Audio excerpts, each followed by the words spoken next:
Hello friends. तो कैसे हैं आप सब।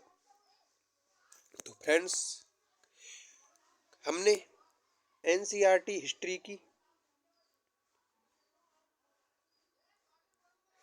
क्लास 6 की एनसीईआरटी कंप्लीट कर ली है और आज से हम शुरू करने वाले हैं क्लास 7 की एनसीईआरटी को, और जिसमें आज का हमारा पहला चैप्टर रहेगा प्रारंभिक कथन, हजार वर्षों के दौरान हुए परिवर्तनों की पड़ताल। तो फ्रेंड्स, आपके लिए एनसीईआरटी पढ़ना बहुत इंपॉर्टेंट हो जाता है, क्योंकि आपकी कोई भी परीक्षा हो वहाँ से एनसीईआरटी से प्रश्न बनते ही हैं। और सी टेट में आपके जितने भी प्रश्न बनते हैं वो सब एनसीईआरटी से ही लिए जाते हैं, और जो कथन दिए होते हैं वो सीधे लाइन बाय लाइन पेपर में आपको मिल जाते हैं। तो आपको एनसीईआरटी पढ़ना बहुत इम्पोर्टेंट हो जाता है। तो चलिए क्लास की शुरुआत करते हैं। क्लास अच्छी लगे तो क्लास को लाइक, और चैनल पर नए हो तो चैनल को सब्सक्राइब जरूर कर लीजिए। क्लास 6 की एनसीईआरटी देखने के लिए प्लेलिस्ट बनी हुई है, उसमें आप जाकर क्लास 6 की एनसीईआरटी को पढ़ सकते हैं। ज्योग्राफी की क्लास 6 की एनसीईआरटी कंप्लीट हो चुकी है, और क्लास 7 की भी एनसीईआरटी आज कंप्लीट हो जाएगी। और आज हम शुरू करेंगे ज्योग्राफी की क्लास 8 की एनसीईआरटी। और ज्योग्राफी पढ़ने के बाद हम शुरू करेंगे पॉलिटी की, यानी कि सामाजिक एवं राजनीति जीवन की एनसीईआरटी की शुरुआत। तो चलिए क्लास की शुरुआत करते हैं।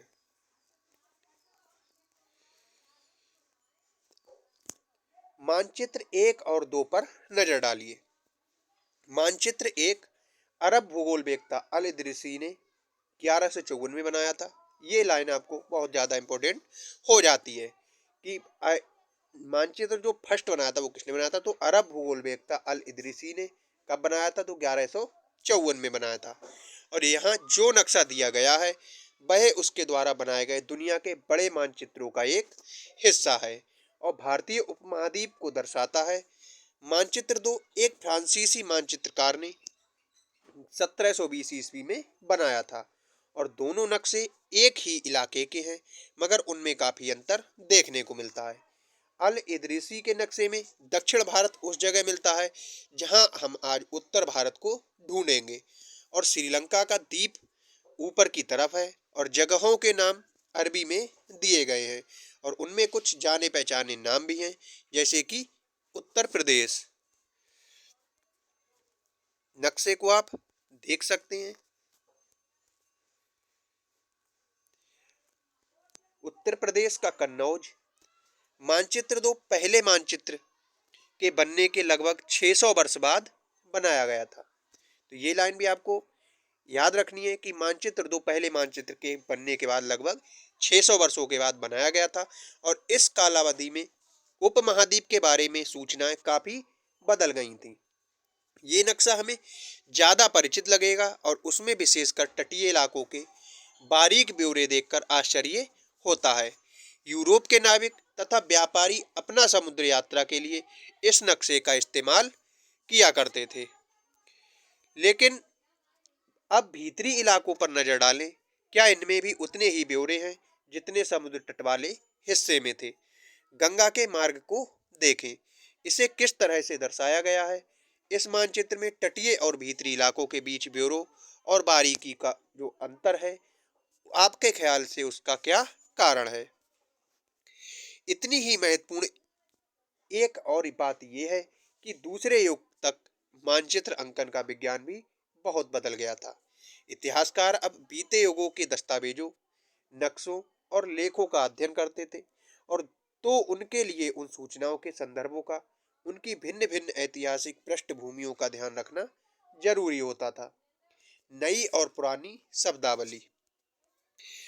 अगर समय के साथ साथ सूचनाओं के संदर्भ बदलते हैं, तो भाषा और अर्थों के साथ साथ क्या होता है। ऐतिहासिक अभिलेख की कई तरह की भाषाओं में मिलते हैं, और ये भाषाएं भी समय के साथ साथ बहुत बदली हैं। उदाहरण के लिए मध्य युग की फारसी, आधुनिक फारसी और भाषा से भिन्न ही है। ये भिन्नता सिर्फ व्याकरण और शब्द भंडार में ही नहीं आई है, समय के साथ शब्दों के अर्थ में भी बदल जाते हैं। उदाहरण के लिए हिंदुस्तान शब्द ही ले लीजिए। आज हम इसे आधुनिक राष्ट्र राज्य भारत के अर्थ में लेते हैं। और 13वीं सदी में जब फारसी के इतिहासकार मिनहाज ए सिराज ने हिंदुस्तान शब्द का प्रयोग किया था, तो उसका आशय पंजाब, हरियाणा और गंगा यमुना के बीच में स्थित इलाकों से था। तो ये लाइन आपको इम्पोर्टेंट हो जाती है और आपको याद रखनी भी है, क्योंकि सीटेट यहाँ से जरूर पूछेगा कि 13वीं सदी में जब फारसी के इतिहासकार मिनहाज ए सिराज ने हिंदुस्तान शब्द का प्रयोग किया था, तो उसका आशय था पंजाब, हरियाणा और गंगा यमुना के बीच में स्थित इलाके। उसने इस शब्द का राजनीतिक अर्थ में उन इलाकों के लिए इस्तेमाल किया जो दिल्ली के सुल्तान के अधिकार क्षेत्र में आते थे। सल्तनत के प्रसार के साथ साथ इस शब्द के अंतर्गत आने वाले क्षेत्र भी बढ़ते गए, लेकिन हिंदुस्तान शब्द में दक्षिण भारत का समावेश कभी नहीं हुआ है। तो ये लाइन आपको लिख के रखनी है कि हिंदुस्तान शब्द में दक्षिण भारत का समावेश कभी नहीं हुआ। इसके विपरीत 16वीं सदी के आरंभ में बाबर ने हिंदुस्तान शब्द का प्रयोग किया और इस उपमहाद्वीप के भूगोल, पशु पक्षियों और यहाँ के निवासियों की संस्कृति का वर्णन करने के लिए किया गया था। यह प्रयोग 14वीं सदी के कवि अमीर खुसरो द्वारा प्रयुक्त शब्द हिंद के की कुछ कुछ समान रहता है, मगर जहां भारत को एक भौगोलिक और सांस्कृतिक सत्व के रूप में पहचाना जा रहा था, वहां हिंदुस्तान शब्द से वे राजनीतिक और राष्ट्रीय अर्थ नहीं जुड़े थे जो हम आज जोड़ते हैं। किसी भी शब्द का प्रयोग करने में इतिहासकारों को बहुत सावधान रहना चाहिए, क्योंकि अतीत में उन शब्दों के कुछ अलग ही अर्थ होते हैं। उदाहरण के लिए विदेशी जैसा सीधा साधा शब्द ही ले लीजिए। हमारे लिए आज इसका अर्थ होता है ऐसा व्यक्ति जो भारतीय ना हो। मध्य युग में मानो किसी गांव में आने वाला कोई भी अनजान व्यक्ति जो उस समाज या संस्कृति का अंग ना हो, विदेशी कहलाता था। या ऐसे व्यक्ति को हिंदी में परदेसी और फारसी में अजनबी कहा जा सकता है। इसीलिए किसी नगरवासी के लिए वनवासी विदेशी होता था, किंतु एक ही गांव में रहने वाले दो किसान अलग अलग जाति या जाति परंपराओं से जुड़े होने पर भी एक दूसरे के लिए विदेशी नहीं होते हैं। इतिहासकार और उनके स्रोत। इतिहासकार किस युग का अध्ययन करते हैं और उनकी खोज की प्रकृति क्या है, इसे देखते हुए वे अलग अलग तरह के स्रोतों का सहारा लेते हैं। उदाहरण के लिए पिछले साल आपने गुप्त वंश के शासकों और हर्षवर्धन के बारे में पढ़ा ही होगा। इस पुस्तक में हम मोटे तौर पर 700 से 1750 ईस्वी तक लगभग 1000 वर्षों के बारे में पढ़ेंगे। इस काल के अध्ययन के लिए इतिहासकार जिन स्रोतों का प्रयोग करते हैं, उनमें आपको बहुत सी बातें ऐसी मिलेंगी जो पिछले युग में वैसी ही चली आ रही हैं। इतिहासकार इस काल के बारे में सूचना इकट्ठी करने के लिए अभी भी सिक्कों, शिलालेखों, स्थापत्य, भवन निर्माण कला तथा लिखित सामग्री पर भी निर्भर करते हैं। पर कुछ बातें पहले से ही काफी भिन्न थी और इस युग में प्रमाणित लिखित सामग्री की संख्या और विविधता आश्चर्यजनक रूप से बढ़ गई। इसके आगे इतिहासकार सूचनाओं के दूसरे प्रकार के स्रोतों का इस्तेमाल करते थे।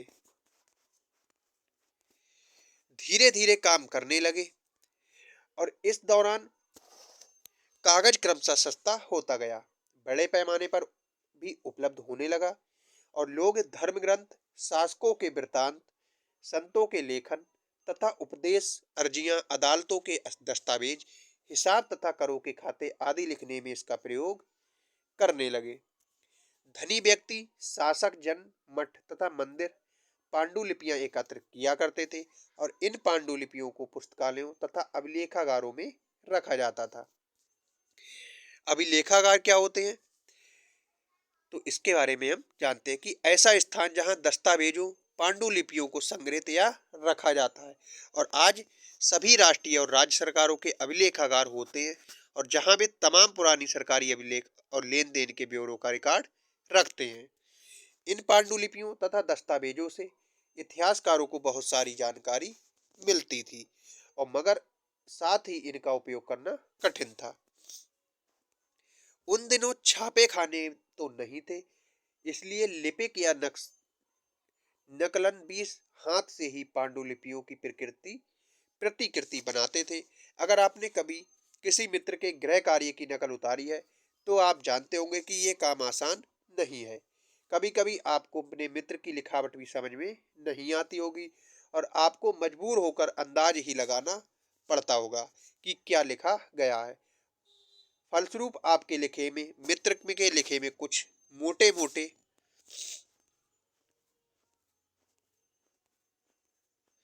ये आप पांडुलिपियों की भाषा देख सकते हैं। सभी लिपि में महत्वपूर्ण अंतर आ जाते होंगे। पांडुलिपि की प्रतिलिपि बनाने में भी कुछ कुछ यही होता था, क्योंकि जैसी किसी भी दो लोगों की राइटिंग एक जैसी नहीं होती है, उसी तरह पांडुलिपि की भी लिखी हुई लिखावट सबकी अलग अलग होती थी। प्रतिलिपियां बनाते हुए लिपिक छोटे मोटे फेरबदल करते चलते हैं और कोई शब्द कहीं और कोई वाक्य कहीं। सदी दर सदी प्रतिलिपियों की प्रतिलिपियां बनती रहीं और अंततः एक ही मूल ग्रंथ की भिन्न भिन्न प्रतिलिपियां एक दूसरे से बहुत ही अलग हो गई थी। इससे बड़ी समस्या उत्पन्न हो गई, क्योंकि आज हमें लेखक की मूल पांडुलिपि शायद ही कहीं मिलती है। हमें बाद के लेखकों द्वारा बनाई गई प्रतिलिपियों पर ही पूरी तरह से निर्भर रहना पड़ता है। इसीलिए इस बात का अंदाजा लगाने के लिए कि मूलतः लेखक ने क्या लिखा था, इतिहासकारों को एक ग्रंथ की विभिन्न प्रतिलिपियों का अध्ययन करना पड़ता है। कई बार लेखक स्वयं भी समय समय पर अपने मूल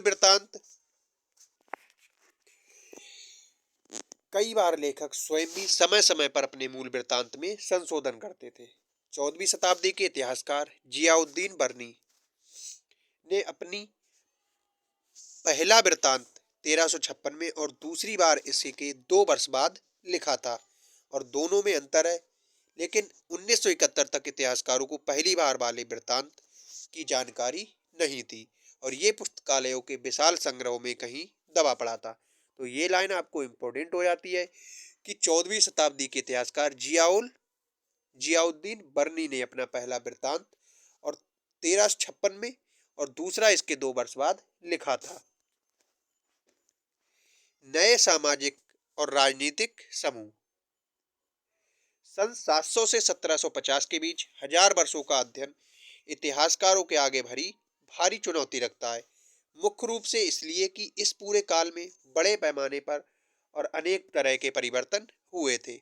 इस काल में अलग अलग समय पर नई प्रौद्योगिकी के दर्शन होते हैं, जैसे सिंचाई में रहट, कताई में चरखा, युद्ध में आग्नेय शास्त्रों यानी कि बारूद वाले हथियार का इस्तेमाल, और इस उपमहाद्वीप में नई तरह का खान पान भी सामने आया। आलू, मक्का, मिर्च, चाय और कॉफी। ध्यान रहे कि ये तमाम परिवर्तन नई प्रौद्योगिकियों और फसलें उन लोगों के साथ नजर आए जो नए विचार भी लेकर आए थे। परिणाम स्वरूप काल आर्थिक, राजनीतिक, सामाजिक और सांस्कृतिक परिवर्तनों का भी रहा है। इस युग में लोगों की गतिशीलता, एक स्थान से दूसरे स्थान पर आना जाना भी बहुत बढ़ गया था और अवसर की तलाश में लोगों के झुंड दूर दूर तक यात्राएं करते थे। इस उपमहाद्वीप में अपार संपदा और अपना भाग्य गढ़ने के लिए अपार संभावनाएं मौजूद थी। इस काल में जिन समुदायों का महत्व बढ़ा, उनमें एक समुदाय था राजपूत समुदाय, जिसका नाम राजपुत्र अर्थात राजा का पुत्र से निकला है। 8वीं से 14वीं सदी के बीच ये नाम आमतौर पर योद्धाओं के उस समूह के लिए प्रयुक्त होता था जो क्षत्रिय वर्ण के होने का दावा करते थे, और राजपूत शब्द के अंतर्गत केवल राजा और सामंत वर्ग ही नहीं बल्कि वे सेनापति और सैनिक भी आते थे, जो पूरे उपमहाद्वीप में अलग अलग शासकों की सेनाओं में सेवारत थे। कवि और चारण राजपूत की आचार संहिता, प्रबल पराक्रम और स्वामी भक्ति का गुणगान करते थे। इस युग में राजनीतिक दृष्टि से महत्व हासिल करने के अवसरों का लाभ मराठा, सिख, जाट, अहोम और कायस्थ, मुख्यतः लिपिकों और मुंशियों का कार्य करने वाली जाति आदि समूहों ने भी उठाया था। इस पूरे काल के दौरान क्रमशः जंगलों की कटाई हो रही थी और खेती का इलाका बढ़ता जा रहा था। कुछ क्षेत्रों में ये परिवर्तन अन्य क्षेत्रों की अपेक्षा अधिक और तेजी से और पूरे तौर पर हुआ था। पर्यावास में परिवर्तन के कारण कई वनवासियों को मजबूर होकर अपना स्थान छोड़ना पड़ा था और कुछ वनवासी जमीन की जुताई करने लगे और कृषक बन गए। कृषकों के ये नए समूह क्षेत्रीय बाजारों, मुखियाओं, पुजारियों, मठों और मंदिरों से प्रभावित होने लगे।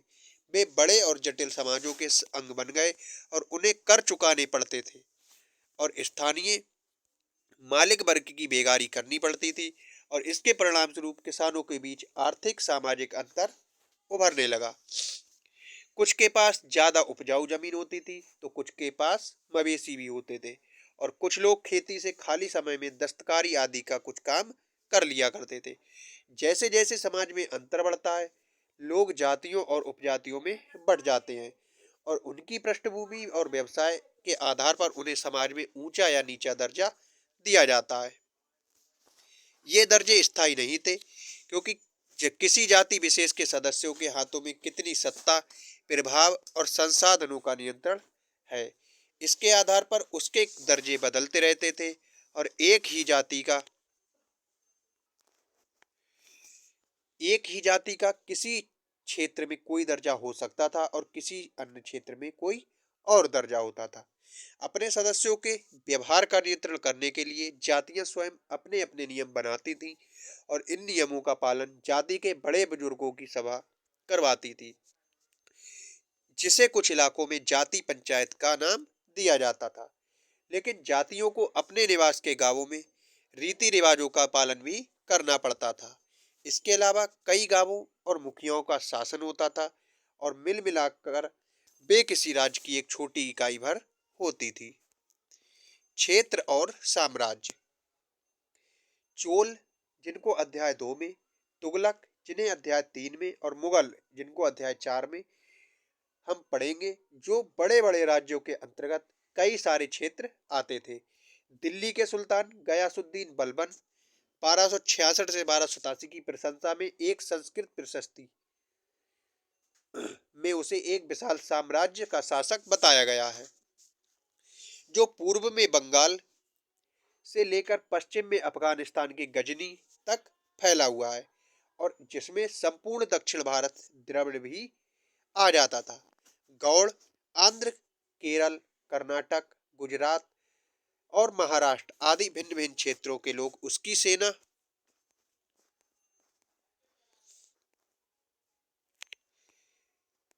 के आगे पलायन कर जाते थे और इतिहासकार विजय अभियान के इन दावों को अतिशयोक्तिपूर्ण मानते थे।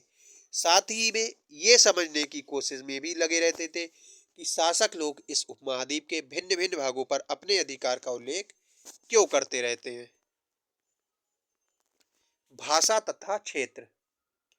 सन 1388 में कवि अमीर खुसरो ने इस बात पर गौर किया था कि इस देश के हर क्षेत्र की एक अलग भाषा है। सिंधी, लाहौरी, कश्मीरी, द्वार समुद्री दक्षिण कर्नाटक में, तेलंगानी आंध्र प्रदेश में, गुजरी गुजरात में, मवारी तमिलनाडु में, गौड़ी बंगाल में और अवधी पूर्वी उत्तर प्रदेश में और हिंदी भी दिल्ली के आसपास के क्षेत्रों में। अमीर खुसरो ने आगे बताया है कि इन भाषाओं के विपरीत एक भाषा संस्कृत भी थी, जो किसी क्षेत्र भाषा की नहीं थी और ये एक प्राचीन भाषा था जिसे केवल ब्राह्मण जन बोलते थे, आम जनता नहीं बोलती थी। अमीर खुसरो द्वारा उल्लिखित भाषाओं की एक सूची बनाइए और एक सूची उन भाषाओं के नामों की बनाइए जो उनके द्वारा उल्लिखित क्षेत्रों में आज बोली जाती हैं। सन 700 ईस्वी तक कई क्षेत्रों ने अपने अपने भौगोलिक आयाम तय हो चुके थे और उनकी अपनी भाषा तथा संस्कृति विशेषताएं स्पष्ट हो गई थी। अध्याय 7 में आप इनके बारे में पढ़ेंगे और अधिक जानकारी भी प्राप्त करेंगे। ये क्षेत्र विशेष राजवंशों से भी जुड़ गए थे और इन राज्यों के बीच काफी टकराहटें चलती रहती थी। कभी कभी चोल, खलजी, तुगलक और मुगल जैसे राजवंश अनेक क्षेत्रों में फैला एक विशाल साम्राज्य भी खड़ा कर लेते थे और ये सभी साम्राज्य समान रूप से स्थिर या सफल नहीं हो पाते थे। 18वीं सदी में मुगल वंश का पतन ढलान पर होता है और फलस्वरूप क्षेत्रीय राज्य फिर से उभरने लगते हैं। लेकिन वर्षों से जो सर्व क्षेत्रीय साम्राज्यों का शासन चल रहा था, उससे क्षेत्रों की प्रकृति बदल गई और उन पर कई बड़े बड़े राज्यों का शासन चलता रहा था और उन राज्यों की बहुत सी बातें इस उपमहाद्वीप के अधिकतर भाग पर फैले इन क्षेत्रों को विरासत में मिली थी। इस तथ्य का पता हमें उन परंपराओं से लगता है जो इन क्षेत्रों में उभरी थी और इन परंपराओं में कुछ एक दूसरी से भिन्न और कुछ समान थी। ऐसी परंपराएं हमें प्रशासन, अर्थव्यवस्था के प्रबंधन, उच्च संस्कृति तथा भाषा के संदर्भ में मिलती हैं।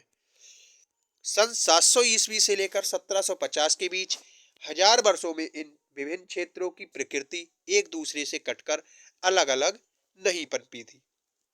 हालांकि उनके चरित्र की अपनी विशिष्टताएं बनी रही थीं, मगर समन्वय की सर्व क्षेत्रीय ताकतों तक प्रभाव भी उन पर पड़ा था। पुराने और नए धर्म। इतिहासकार ने जिन हजार वर्षों की पड़ताल हम कर रहे हैं, इनमें दौरान धार्मिक परंपराओं में कई बड़े बड़े परिवर्तन आए। दैविक तत्व में लोगों की आस्था कभी कभी बिल्कुल ही वैयक्तिक स्तर पर होती थी, मगर आमतौर पर इस आस्था का स्वरूप सामूहिक होता था। किसी दैविक तत्व में सामूहिक आस्था यानी धर्म प्रायः स्थानीय समुदायों के सामाजिक और आर्थिक संगठन से होती थी और जैसे जैसे इन समुदायों का सामाजिक संसार बदलता गया, वैसे ही इनकी आस्थाओं में परिवर्तन आता गया। आज हम जिसे हिंदू धर्म कहते हैं, उन उसमें भी इस युग में बहुत ही ज्यादा महत्वपूर्ण बदलाव आए।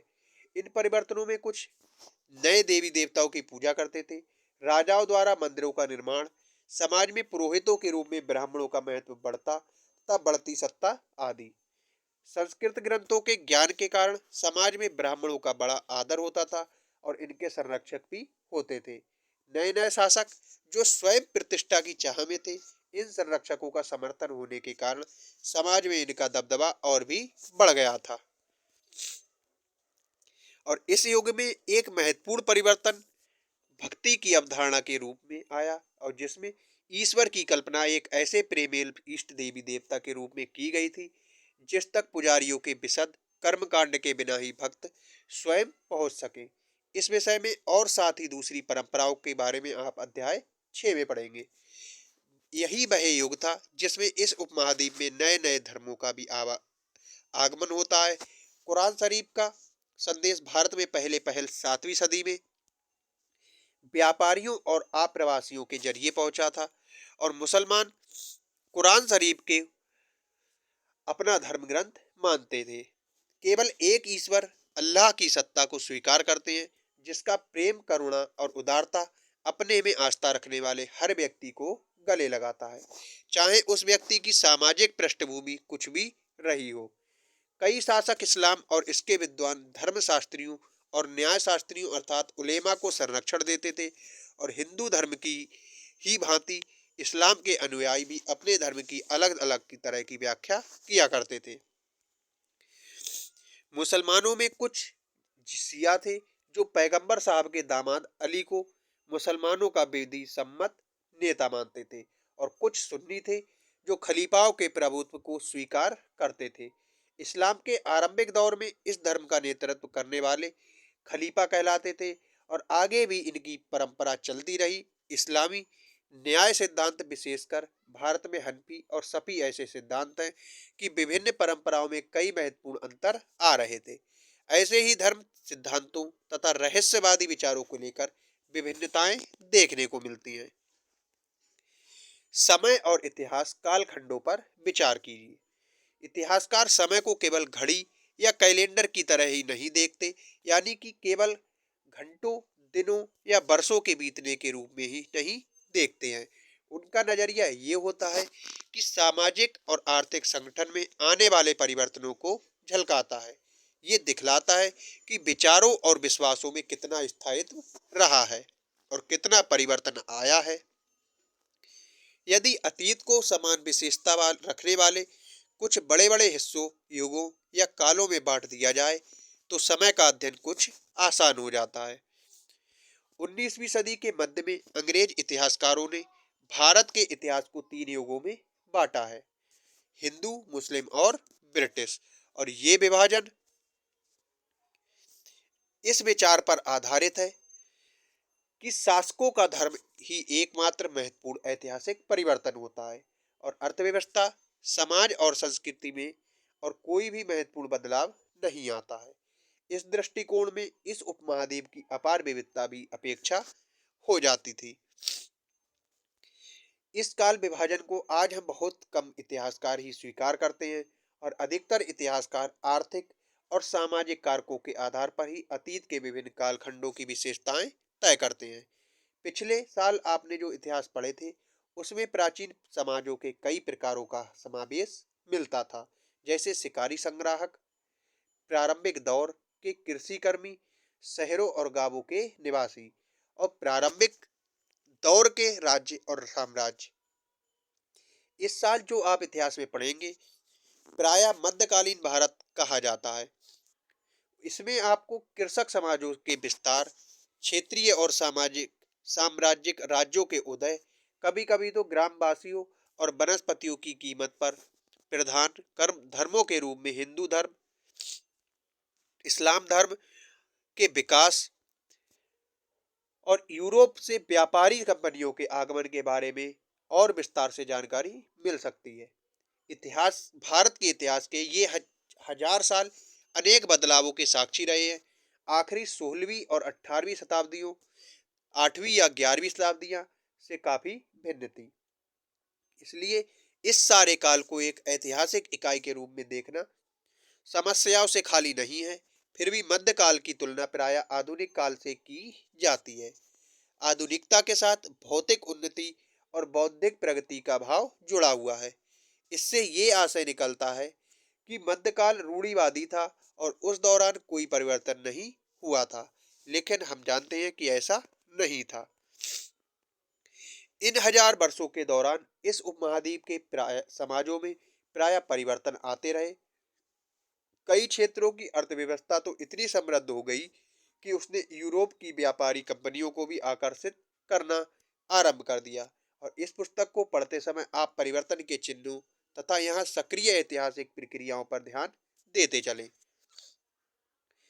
जब भी संभव हो इस पुस्तक में आप जो पढ़ रहे हैं उसकी तुलना आप पिछले वर्ष पढ़ी हुई बातों से करने की कोशिश करें और जहां भी संभव हो ये देखें कि कहां पर बदलाव हुए हैं और कहां नहीं। और आज अपने आसपास की दुनिया पर नजर डालकर ये भी देखें कि और भी कुछ बदलाव बदला है या सब कुछ वैसा ही रहा है। तो आज की क्लास हमारी यही समाप्त होती है। इसमें से जो इम्पोर्टेंट पॉइंट है वो आपको नोट करने हैं, क्योंकि आपके एग्जाम में इन्हीं पॉइंटों से प्रश्न पूछे जाएंगे। तो उम्मीद करता हूँ आज की क्लास आपको अच्छी लगी होगी। क्लास अच्छी लगी हो तो क्लास को लाइक और चैनल पर नए हो तो चैनल को सब्सक्राइब जरूर कर लें। मिलते हैं कल अगली क्लास के साथ।